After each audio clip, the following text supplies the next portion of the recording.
ये हाइएटस वाली स्थिति है, यहाँ फुल स्टॉप नहीं है। यहाँ एक एक रुपए हर दिन के हिसाब से बढ़ाते चलिए आप। गौरव वल्लभ, कोविड वाली स्थितियों का भी तो ध्यान रखिएगा आप। जी दिनेश जी, मैं एक एक सवाल का उत्तर दूंगा, पर आपके विश्लेषण से एक चीज स्पष्ट हो गई दिनेश जी कि इस सरकार ने ना टमाटर खाने लायक छोड़ा, ना कमा कर खाने लायक छोड़ा। ना टमाटर खा सकते हैं, ना कमा कर खा सकते हैं। वो कह रहे हैं हमारे 6 साल बनाम 60 साल, ये भी तो देखना पड़ेगा। मैं उसका उत्तर दूंगा। इन्होंने कहा सबसे पहले कि कोरोना था। दिनेश जी, कोरोना तो चीन से आया था ना। चीन में पॉजिटिव जीडीपी कैसे आ गई? आप -7.3 से कॉन्ट्रैक्ट किए 2020-21 में। चीन उसी वर्ष में पॉजिटिव जीडीपी जनरेट कर रहा था। ऐसा कैसे हो गया भाई? वहां पे अमेरिका क्यों इस -7.3% से क्यों नहीं गिरा? दूसरी एमर्जिंग इकोनॉमीज इस दर से क्यों नहीं गिरी? डेवलप्ड और डेवलपिंग का कोई लिहाज है सर, या एक ही जैसा देखना है? मैं किससे कंपेयर करूं? आप मुझे कंट्री का नाम बताइए। मेरे पास दुनिया के हर कंट्री का डेटा है, मैं आपको बता दूंगा। मतलब हमसे बेहतर सब है।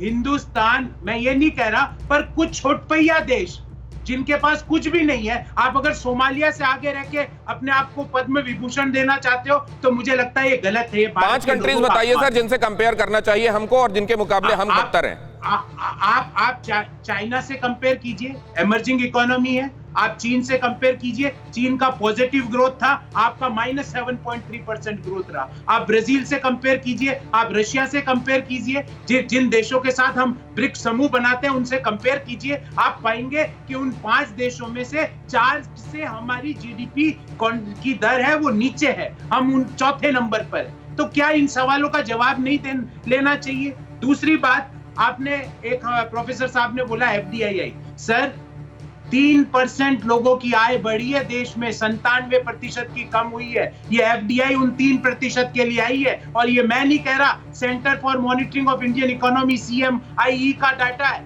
कि सिर्फ 3% लोगों की आय बढ़ी है, 97% लोगों की आय पिछले 1 साल में घटी है। उसका क्या उत्तर है? फिर इन्होंने बोला कि किसान सम्मान दे रहे हैं। मैं तो इन्हीं का आंकड़ा दे रहा हूँ। 27 रुपए प्रतिदिन एक किसान खेती से कमा रहा है। ये यहाँ पे आके सम्मान बोल रहे हैं। 27 रुपए भारत सरकार बोल रही है। दिनेश जी, 27 रुपए खेती से कमाता है एक किसान प्रतिदिन। ये यहाँ सम्मान ये दोनों महत्वपूर्ण बातें हैं सर, इनका जवाब ले लेना यहाँ पर बहुत जरूरी, वरना खो जाएंगे ये दोनों पॉइंट। ब्रिक्स का उदाहरण दिया जा रहा है, ये सही है या ब्रिक बैटिंग है?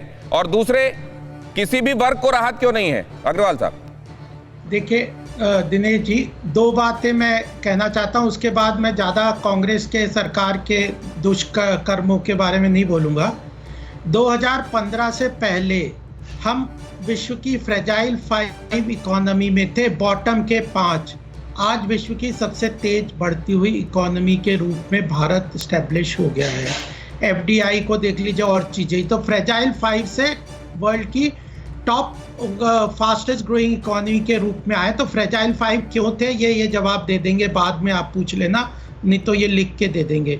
कॉन्सेंट्रेशन ऑफ वेल्थ 2016 में ग्लोबल वेल्थ रिपोर्ट थी, उसने कहा था कि 97% ऑफ आवर पीपल के पास जो वेल्थ है वो $10,000 यानी 7 लाख रुपए से भी कम है।